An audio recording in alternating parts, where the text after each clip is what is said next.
বললেন ঈসা আলাইহিস সালাম পৃথিবীতে আসবেন, সারা পৃথিবীতে ন্যায় নীতি কায়েম করবেন, আল্লাহর দুনিয়া এমন ভাবে ইনসাফ হবে।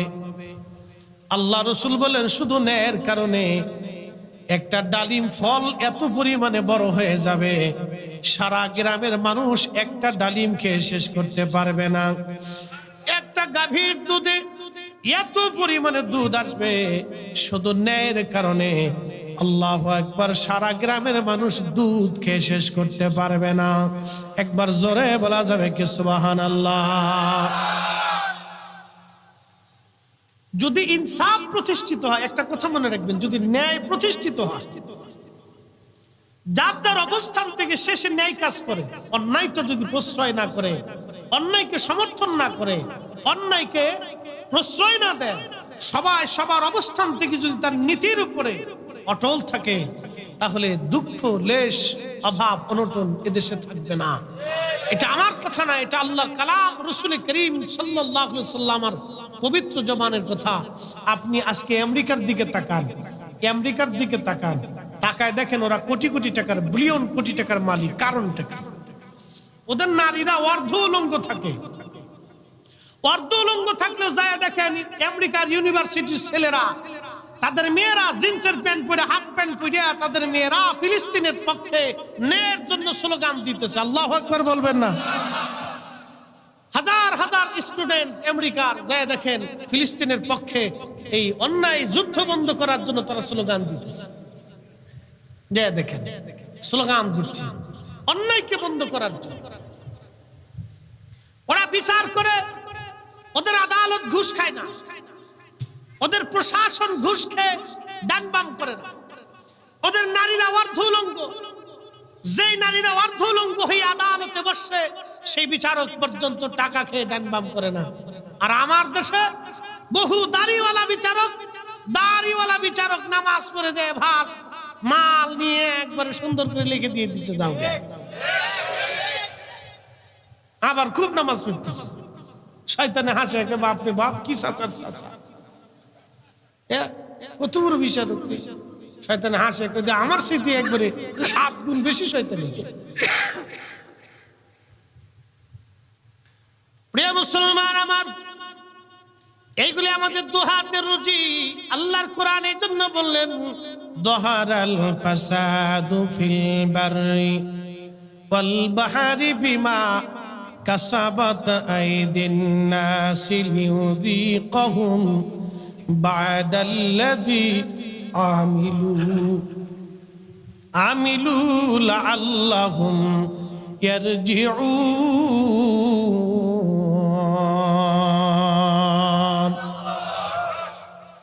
আমি আল্লাহ তোমাদের অপকর্মের জন্য, তোমাদের অন্যায়ের জন্য আমি আল্লাহ তোমাদের উপরে বিপদ আমি আল্লাহ চাপাই দেই, মুসিবত চাপাই দেই, অনাবৃষ্টি চাপাই দেই, গরম চাপাই দেই, দুর্ভিক্ষ চাপাই দেই, যাতে তোমরা আমি আল্লাহর দিকে ফিরে আসো, আমি আল্লাহর দিকে তোমরা ফিরে আসো। সেই জন্য এইগুলি আমি আল্লাহ তোমাদের উপরে চাপাই দেই। বাংলাদেশের প্রত্যন্ত অঞ্চলগুলিতে কত সালাতুল ইস্তিসকার নামাজ হলো, কিন্তু বৃষ্টি হয় না। আজকে আবহাওয়া অধিদপ্তরকে দেখলাম, তারা সংবাদ দিল আগামীতে বৃষ্টির কোনো সম্ভাবনা বাংলার আকাশে নাই। যদি আল্লাহ দয়া না করে তাহলে বৃষ্টি হয়তো কিছুদিন, বহুদিন নাও হতে পারে। গরম আরো বাড়তে পারে, যত গরম পড়বে ততই বিপদ আসবে। একটা ঘটনা না বললেই নয়, মুসা আলাইহিস সালাতু ওয়াস সালামের জমানাতে বৃষ্টি নাই, বৃষ্টির অভাবে বিরাট বড় খরা পড়ে গেল। কঠিন অসুবিধার মধ্যে সমস্ত বনি ইসরাইলরা, একবার দেখবেন সমস্ত বনি ইসরাইলরা মুসা আলাইহিস সালামের কাছে এসে বলল, নবী গো, বৃষ্টির বড় দরকার, বৃষ্টির অভাবে আমাদের ক্ষেত খামার নষ্ট হয়ে গেছে, ফসলাদি নষ্ট হয়ে গেছে, খেজুরের বাগান শুকায় গেছে, ঘাস তরুলতা পাতা মরে গেছে, উট দুম্বা ভেড়াগুলি শুকায় গেছে, দুধ পর্যন্ত শুকায় গেছে। বৃষ্টি যদি না হয় তাহলে আমরা মিশরবাসী ধ্বংস হয়ে যাব। নবী গো, আপনি দয়া করে আমাদের জন্য আল্লাহর কাছে বৃষ্টির জন্য প্রার্থনা করেন। হযরত মুসা নবী বনি ইসরাইলকে বললেন, তোমরা সবাই মিলে আসো, আমরা একটা প্রান্তরে আল্লাহর দরবারে বৃষ্টির জন্য হাত বাড়াই। সমস্ত বনি ইসরাইলবাসী আসলেন সালাতুল ইস্তিসকার নামাজ পড়ার জন্য। আমরা অনেকেই এখানে এক গ্রুপ, সেখানে এক গ্রুপ, এখানে 3 জন, এখানে 10 জন, এইভাবে সালাতুল ইস্তিসকার নামাজ পড়লে তো বৃষ্টি হবে না। সারা এলাকার মানুষ সবাই এক জায়গায় এসে নামাজ পড়বে, কান্নাকাটি করবে, তাহলে হয়তো আল্লাহর দয়া হইতে পারে।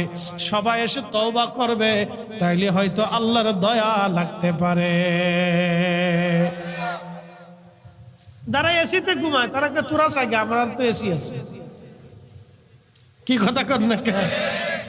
এর চিন্তা আপনার তো এসি আছে, তোকার থেকে এসি নেই, তোরা চাইগে যা, ওরা এসির ভিতরে হয়ে রয়েছে। আবার অনেকের আছে তো টাকাতে 1 নম্বর না।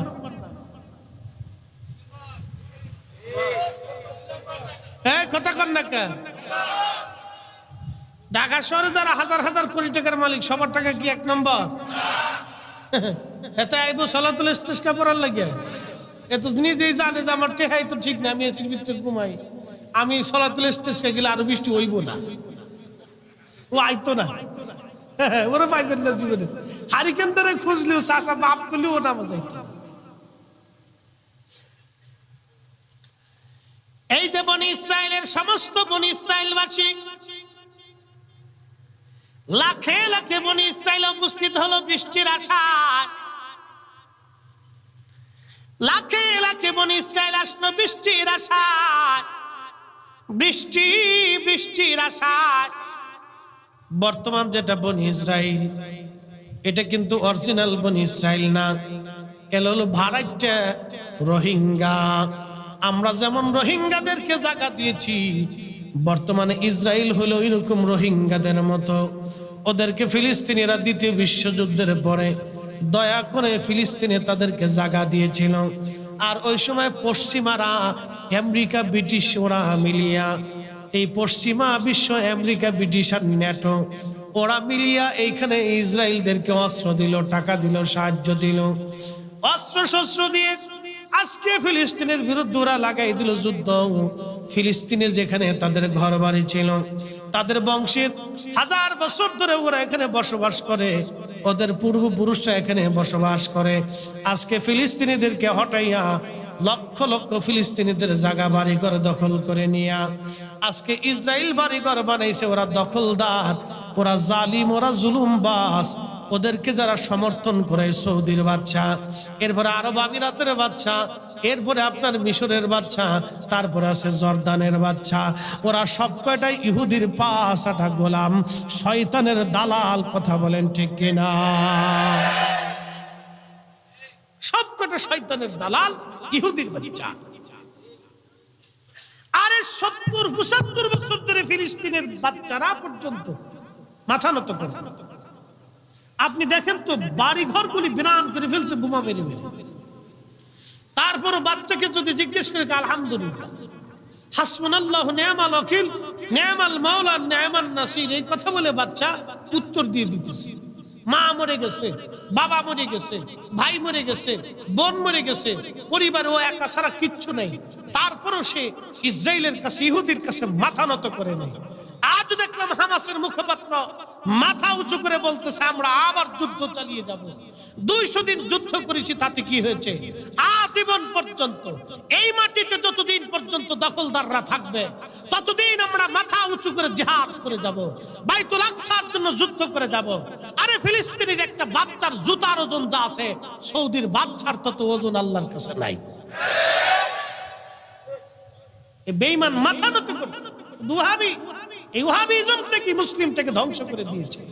এই আব্দুল ওয়াহাব নজদি, বাচ্চা সৌদ, এরা পুরো আরবটাকে তুর্কি খেলাফত থেকে আলাদা করে একটা কাতার বানাইছে, একটা ওমান বানাইছে, একটা ইয়ামান বানাইছে, একটা দুবাই বানাইছে, একটা বাহরাইন বানাইছে, একটা ইয়ামান বানাইছে, একটা জর্দান বানাইছে, একটা সিরিয়া বানাইছে, একটা সৌদি আরব বানাইছে, একটা ফিলিস্তিন বানাইছে, এই এরকম একটা ইরাক বানাইছে, একটা ইরান বানাইছে। ছোট ছোট দেশে পরিণত করছে।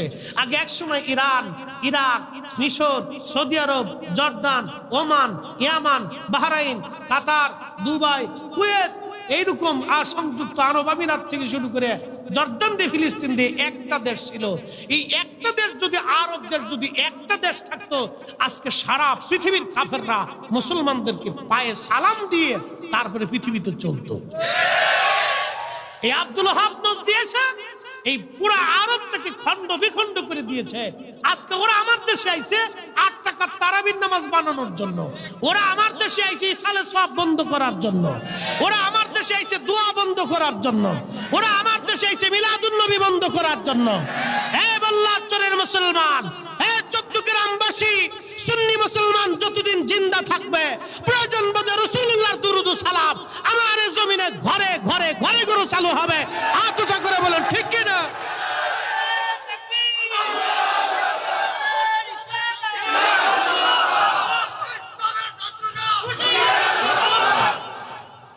এরকম দিনের দুশ্মনরা ভরে গেছে।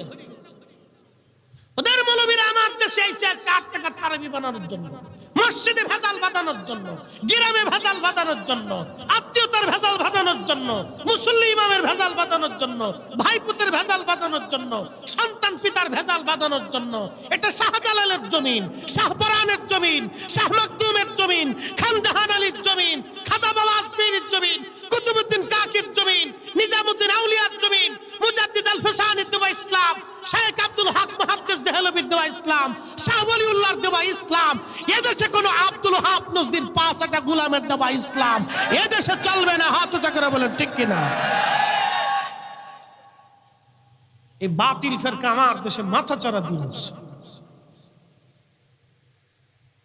আমরা যখন উচিত কথা বলি তখন বেদাতি, মাজার হুজারি, ফির হুজারি, বেদাতি, মাজার হুজারি, ফির হুজারি। আমরা বেদাতি, মাজার হুজারি, ফির হুজারি বানাইছি।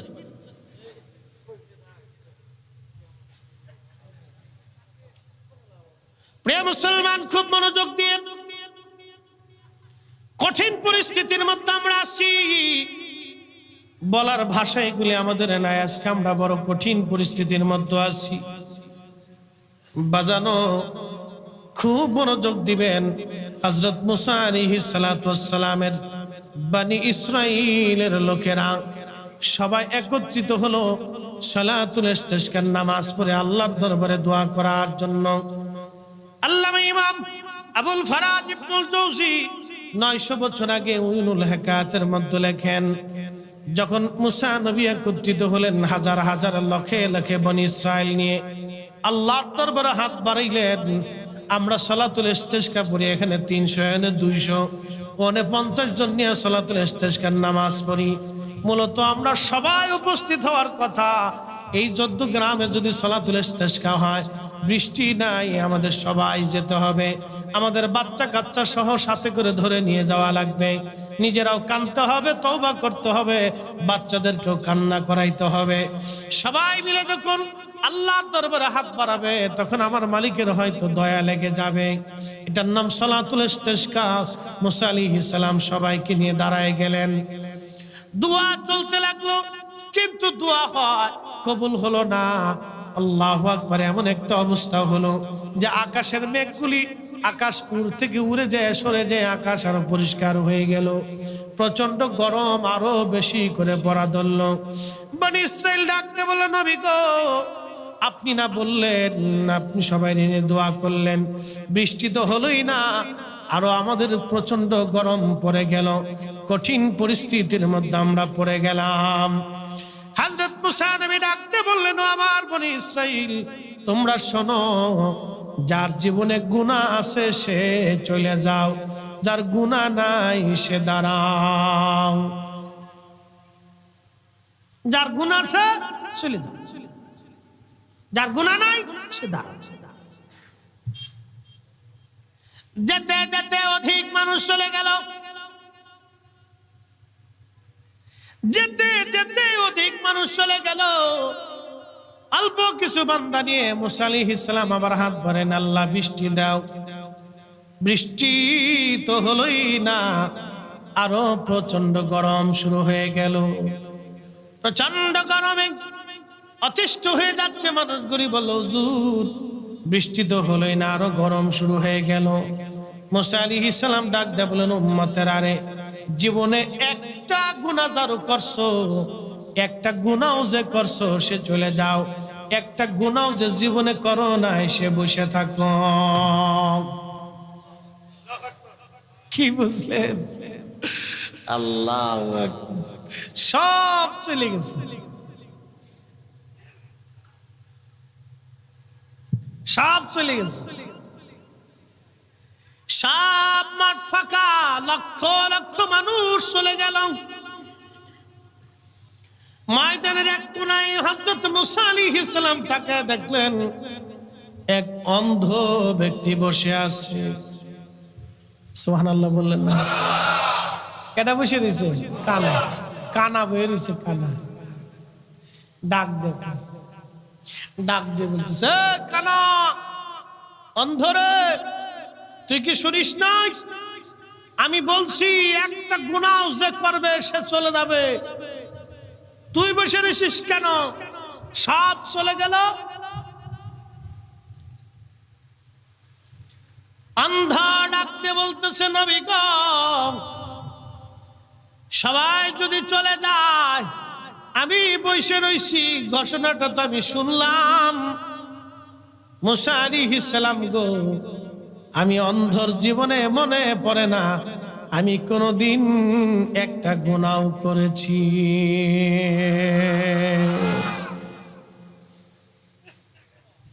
আমার জীবনে মনে পড়ে না যে আমি জীবনে একটা গুনাহ কোনদিন করেছি। চিন্তা করেন, আমার দেশে যে বৃষ্টি হবে কেমনে হবে? কয়দিন আগে কনসার্ট হয়েছে, পাকিস্তান থেকে কি এক শিল্পী এসে গান গায়। ঢাকা শহরের যত নামি দামি ব্যক্তিবর্গের মাইয়েরা, পোলারা জিন্সের প্যান্ট পরে, Dhaka university, Jagannath university, public ইউনিভার্সিটির মেয়েরা জিন্সের প্যান্ট পরে, একবারে আমেরিকান সিস্টেমে তারা পোশাক পরে, গেঞ্জি গায়ে দিয়ে, আহা, অর্ধ উলঙ্গ হইয়া নারীরা হাজারে হাজারে লাখে লাখে যুবক আর যুবতী নাচতেছে প্রকাশ। আপনি দেখলে শরীর হিম হয়ে যাবে যে আমি কোন দেশে বাস করতেছি, কল্পনা করতে পারবেন। এই মেয়ে অবৈধভাবে অর্ধ উলঙ্গ হয়ে জিন্সের প্যান্ট পরে, গেঞ্জি গায়ে, একটা মেয়ে যখন জিন্সের প্যান্ট পরে আর গেঞ্জি গায়ে তো ওর থাকে কি? ও তো ল্যাংটা হয়ে গেলেও কোনো কিছু আসে যায়, ও ল্যাংটা আর ওই একই কথা। কি কথা কর না, ল্যাংটা আর একই কথা। একটা নারীর কি আছে না আছে সব বোঝা যায়, তো ল্যাংটা হওয়ার একই কথা। পুরুষ নারী একসাথে গান শুনতে চান, নাচতেছে, হা হা মুসলমান। বৃষ্টি কেমনে হবে? কেমনে প্রকাশ্য। আল্লাহ রাসূল বলেন কিয়ামতের আলামত হচ্ছে নারী পুরুষ প্রকাশ্য জানা হবে।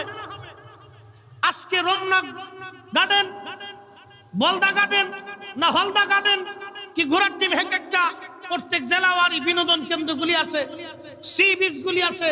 আপনি যায় দেখবেন, পয়লা বৈশাখের দিন, 14ই ফেব্রুয়ারির দিন, ছুটির দিনে, ঈদের দিনে, ঈদের পরে বিভিন্ন সময়ে সময়ে, বিভিন্ন ছুটির সময়ে হাজারে হাজারে লাখে লাখে যুবক যুবতী এক জায়গায় হচ্ছে।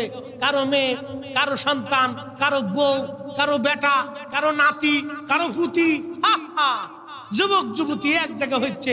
কুত্তাই চিন্তা করে তোরা মানুষ হইলি, হ্যাঁ ঠিক আসতে বলেন, জোরে বলেন।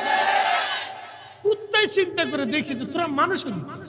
আমরা কুত্তার তো কাতি মাস আসলে আমরা জায়গা টাকা চিনি না, আল্লাহ আমরা কুত্তা বানাইছি। তোরা মানুষ হইয়া কাতি মাস নাই, অগ্রহায়ণ মাস নাই, পুষ মাস নাই, বৈশাখ মাস নাই, জ্যৈষ্ঠী মাস নাই, আর আষাঢ় মাস নাই, তোরা মানুষ হইয়া কুত্তা কুত্তির মতো এক জায়গায় আইলি। আমি নাম দিছি, ওরা নাম দিছে বলে গার্লফ্রেন্ড আর বয়ফ্রেন্ড। নতুন সিস্টেম হয়েছে গার্লফ্রেন্ড বয়ফ্রেন্ড, আমি নাম দিছি কুত্তা ফ্রেন্ড। এই পোলাপা নাচতে করিস কে? জোরে ক, নাম কি খারাপ দিছি? কুত্তা ফ্রেন্ড। এই বেহাপনা যদি আমার দেশে না, পড়ে গেলি তো বিপদ। ক্যামেরা ধরতেছি, ঠাস করে পড়ে গেলি কেউ যে ক্যামেরা গুলি করে দিছি, এক বিপদ না।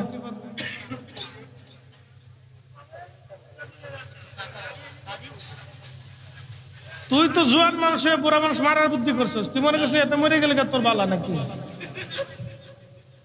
গরম করে একটা চা না দে, চিনি ছাড়া দে, এমনি ডায়াবেটিস চিনি ছাড়া আন। দাদার লাগে চিনি ছাড়া। পরিশ্রম করে, অনেক পরিশ্রম করে তরিকার জন্য, একটু নিবেদিত প্রাণী মানুষগুলো দৌড়াদৌড়ি করে তো ঘুম আসতে পারছে। আমি তো আসার আগে একসাথে ঘুমাই আইছি না, তো উপায় নেই আমার, কিছু করার নাই।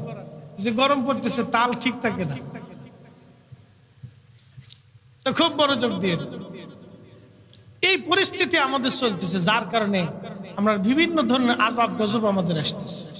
আচ্ছা, আপনাদেরকে আজকে একটা কথা কই, ডায়াবেটিস একটা রোগ, আজ পর্যন্ত ওষুধ আবিষ্কার হয়েছে, নিরাময় হওয়ার ওষুধ আবিষ্কার হয়েছে? হয়নি। হার্টের রোগ একটা রোগ, আজ পর্যন্ত নিরাময় হওয়ার ওষুধ আবিষ্কার হয়েছে? যে জীবনে একবার হার্ট স্ট্রোক করছে সে শেষ। কি কথা কন না কেন? যার একবার ডায়াবেটিসে ধরছে সেও কিন্তু শেষ, যার একবার ব্লাড প্রেসারে ধরছে সে কিন্তু শেষ, এটা আর সারে না। কি কথা কন না কেন? যে একবার ব্রেন স্ট্রোক করছে সে কিন্তু শেষ। এই জন্য শোনেন, এইগুলি আমাদের জন্য আল্লাহর পক্ষ থেকে বালা বালা। কি কথা কন না কেন? আল্লাহর পক্ষ থেকে এগুলি কি বালা, বিপদ বিপদ, এগুলো গজব। নিত্য নতুন রোগ আসতেছে কিন্তু সারতেছে না। অনেকের জোয়ান ছেলে স্ট্রোক করে বসছে, নানান রোগে আক্রান্ত, অসুস্থ হয়ে পড়তেছে, কিছু করার নেই। মাঝে মধ্যে দেখা যায় স্ট্রোক করে মরে যাচ্ছে। সেদিন মাতার বাড়ি গেলাম কক্সবাজার, একটা ছেলে, আল্লাহ আকবার, গত বছরও ছিল মাহফিলে, এবছর দুনিয়াতে নাই, কবরে চলে গেছে। জোয়ান বেড়া স্ট্রোক করে মরে গেছে। এরকম চলতেছে। এগুলো এক ধরনের বালা মুসিবত আমাদের উপরে। এই বিভিন্ন এই সমস্ত অপসংস্কৃতি, বেহাপনা আমার দেশে বাড়তে বাড়তে, আপনি কি বলবেন? আমার দেশের নারী সমাজ কত দূর পর্যন্ত আগায় গেছে যে নিজের কলিজার টুকরা সন্তানকে হত্যা করে পরপুরুষের হাত ধরে চলে যেতেছে। আসতে বলেন কেন, জোরে বলেন। তাহলে এটা কতটুকু পরিমাণে আইকামে জাহেলিয়াত ঢুকলে একটা মার কাছে সন্তানের নিরাপত্তা নাই? হ্যাঁ, এগুলি কি গজব না? এ তো কঠিন সমস্যা আমাদের দেশে, মহামারীর মতো। আপনার শুনলে গা শিহরে উঠবে, শরীর হিম হয়ে উঠবে, এরকম আহারহ হচ্ছে হাজারে হাজারে। স্বামী পরিশ্রম করে বিদেশ থেকে টাকা পাঠাচ্ছে, স্ত্রী আরেকজনের হাত ধরে চলে যাচ্ছে। পরকীয়ার কি কঠিন পরিস্থিতি আমার দেশে চলতে চাইছে, আপনি কল্পনা, মাথা নষ্ট হয়ে যাচ্ছে। এগুলি আমাদের জন্য গজব, এগুলি আমাদের জন্য বালা। এই জন্য বৃষ্টি বন্ধ হয়ে গেছে, গরম বেড়ে গেছে, অনাবৃষ্টি শুরু হয়ে গেছে। আবার যখন বৃষ্টি হবে তো হতেই থাকবে, বন্যা হচ্ছে তো হয়ে যাচ্ছে। এই পরিস্থিতিগুলি আমাদের জন্য বড় ভয়াবহ। কয়েকদিন আগে খবরে দেখলাম এক মেয়ের 17 দিন পর্যন্ত ধরে নিয়ে, আমার দেশের মেয়েরা ছেলেরা তো বুঝে না, ওরা পিরিতি বাঁধায়, নাম দিছে প্রেম প্রীতি। এই প্রেম প্রীতির ভান ধরিয়া কালকে যশোরে দেখলাম হিন্দু বেটা এই এক মেয়ের সাথে প্রেম প্রীতি করে নিয়ে বাস মেরে ফেলে দিচ্ছে। চলতেছে এগুলি। মুসলমান মেয়ে হিন্দু বেটার লগে প্রেমে পড়ে চলে গেছে। চি চি চি, মুসলমান, লজ্জা করা উচিত, শরম করা উচিত। এগুলি চলতেছে। যুবক যুবতী চলতেছে নিয়ে ব্ল্যাকমেইল করে, মোবাইলে ভিডিও করে বছরের পর বছর তার সাথে ব্ল্যাকমেইল চলতেছে। এগুলি সাবধান। আপনার যদি সতর্ক না হন তাহলে আমার সন্তানগুলি আগামীর জন্য ভয়াবহ পরিণতির শিকার হবে। এক্ষুনি সতর্ক হতে হবে। আপনার ছেলে, আপনার মেয়ে, আপনার নাতি, আপনার পুতি কোথায় যা, কি করে, কোন জায়গা যায়, কখন আসে, কখন যা, কি করে, একবারে সার্চ লাইটের মতো টর্চ লাইট মেরে মেরে পরীক্ষা নিরীক্ষণ করতে হবে। ছোট বাচ্চাদের হাতে মোবাইল দেওয়া যাবে না, ছোট মেয়েদের হাতে এরকম মোবাইল আপনারা দিবেন না। যতই বাপ ডাকুক কাজ হবে না, দাদা ডাকুক আর খালো ডাকুক, ফুফা ডাকুক, দেবেন না। একবারে বাটাম চালান টাইট করে দিবেন, ফুটবল দিয়ে দেন, ওই ক্রিকেট দিয়ে দেন, র্যাকেট দিয়ে দেন, কিন্তু মোবাইল দিবেন না। এগুলি আমাদের অপসংস্কৃতি আমাদের দিকে ঢুকাইয়া আমাদের যুবকের যুবতীদেরকে জানার দিকে নিয়ে এগুলির নিকৃষ্ট বানানোর বুদ্ধি চলতেছে। কথা বলেন ঠিক কিনা? ওরা ঠিক করে তো কালকে মোবাইল টিপবে, ওয়াজের সময় খালি ঠিক ঠিক ঠিক ঠিক কালকে যাবে।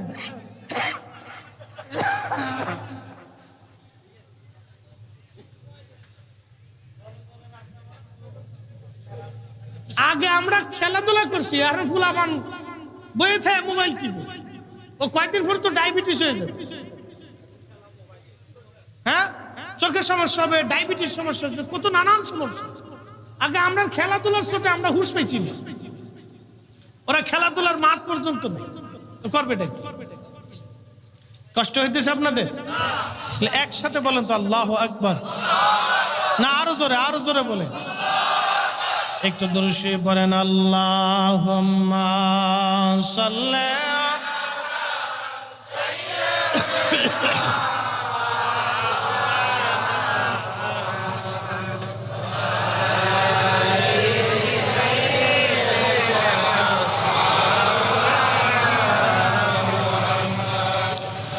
ওই নামই আমার গলার মালা,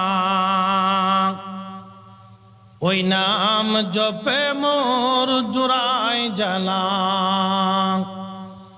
আমার সব ভুল হবে না পেলে ওই, আমার সব ভুল হবে না পেলে ওই চরণ তলে ঠাই। ওই নামের মাঝে কি যেন এক শান্তি খুঁজে পাই। বলেন ওই নামের মাঝে কি যেন এক শান্তি খুঁজে পাই। আমি বিভোর হই রসুল নামের দুরুদ পড়ে যাই। ওই নামের মাঝে কি যেন এক শান্তি খুঁজে পাই। আল্লাহুম্মা সাল্লি আলা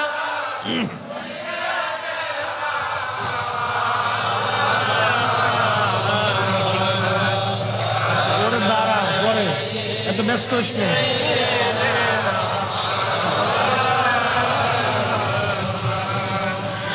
বন্ধুগণ আমার, হযরত মুসা আলাইহিস সালাতু ওয়াস সালাম ডাক দিলেন, অন্ধ বলো কি? বলে হুজুর হা, জীবনে কোনোদিন মনে পড়ে না আমি কোনোদিন কোনো গুনাহ করেছি, তবে নবী গো একটা ভুল করেছিলাম, এই ভুলটা যদি গুনাহ হয় তাহলে আমি চলে যাব, আর যদি গুনাহ না হয় আমি বসে থাকব।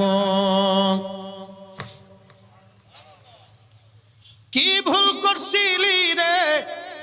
বলে হুজুর সদর রাস্তা দিয়ে যাওয়ার সময় রাস্তার পাশেই একটা বাড়ি ছিল, এই বাড়ির সদর দরজা উন্মুক্ত ছিল, খোলা ছিল।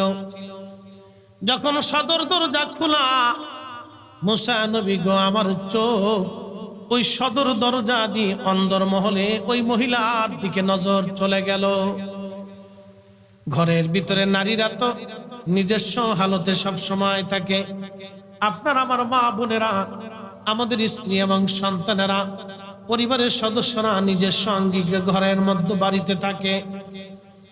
হযরত মুসা নবী ডাক দিয়ে বললেন, আল্লাহর বান্দা বলো। ওই অন্ধ ডাক দিয়ে বলে, নবী গো ওই সদর দরজা দিয়ে অন্দর মহলে নারীর দিকে আমার নজর চলে গেল। বেগানা নারীর দিকে যখন নজর চলে গেল, আমি তখন চোখটারে ঘুরাইয়া চোখটাকে ধমক দেয়া বললাম, চোখ আজকে তুই বেগানা নারীর দিকে আমার আজকে ঘুরাই নিয়ে গেছিস, আজকে তোরে আর আমি আস্ত রাখবো না।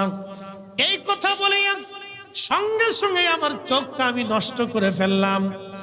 ও নবী মুসা শোনো গো, আমি অন্ধ ছিলাম না, পাপ থেকে বাঁচার জন্য আমি চোখ অন্ধ করে ফেলছি।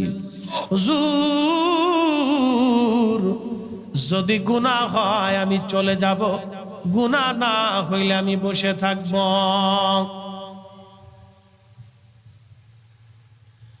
আল্লাহর কোরআন বলতেছে, ইন্নামাল মুমিনুনা আল্লাযীনা ইযা যুকিরাল্লাহু ওয়াজিলাত কুলুবুহুম ওয়া ইযা তুলিয়াত আলাইহিম আয়াতুহু যাদাতুহুম ঈমানা।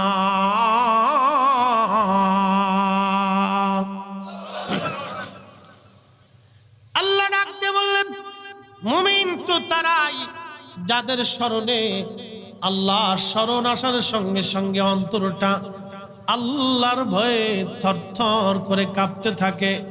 তারাই মুমিন, তারা মুমিন, তারা মুমিন, তারা মুমিন, তারা মুমিন।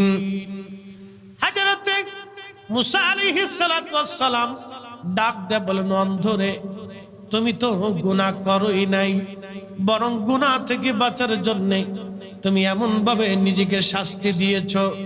যাও হে অন্ধ, তুই হাত বাড়া, হাত না বাড়াইলে আজকে দোয়া কবুল হবে না রে। তুই হাত বাড়া, খোদার দরবারে বৃষ্টি চা।